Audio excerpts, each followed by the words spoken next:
നാമത്തിന് മഹത്വമുണ്ടായിരിക്കട്ടെ.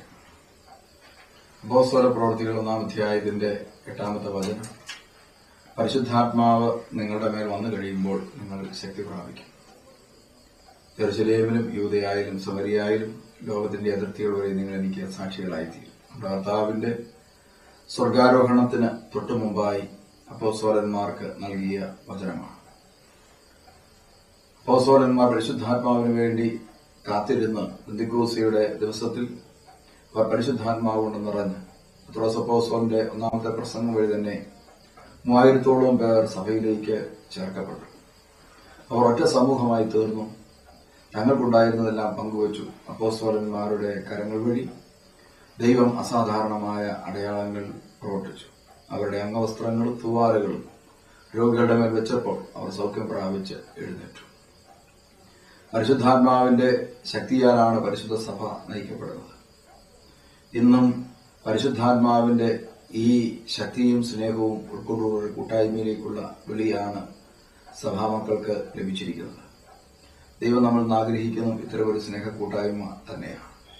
എന്നാൽ നൂറ്റാണ്ടുകളായി നിലനിന്നിരുന്ന സഭയിലെ വ്യവഹാരങ്ങളും പാശ്ചാത്യ സംസ്കാരത്തോടുള്ള അഭിനിവേശവും അതുപോലെ സുഖലോലുപതയിലേക്കുള്ള അമിതമായ താല്പര്യങ്ങളും കൊണ്ട് പരിശുദ്ധാത്മാവിന്റെ ശക്തി ക്ഷയിക്കുന്ന വിധത്തിലുള്ള പാവകരമായ ജീവിതത്തിലേക്ക് ദൈവമക്കൾ കടന്നുപോകാനിടയായിട്ടുണ്ട്.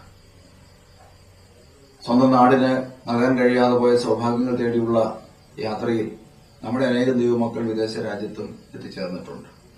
ഇവിടെയെല്ലാം ദൈവവചനത്തിന്റെ ശക്തിയാലും പ്രാർത്ഥനയാലും നവീകരിക്കപ്പെട്ട ഒരനുഭവം ദൈവമക്കൾക്ക് ലഭിക്കേണ്ടതായിട്ടുണ്ട്. അതിനായിട്ട് കഴിഞ്ഞ വർഷം UK ധ്യാന ശുശ്രൂഷകൾ ക്രമീകരിക്കുവാനായിട്ട് ദൈവം ബലഹീനനായ എനിക്ക് അവസരം നൽകി.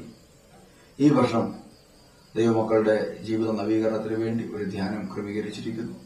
അഭിഷേകം 2011.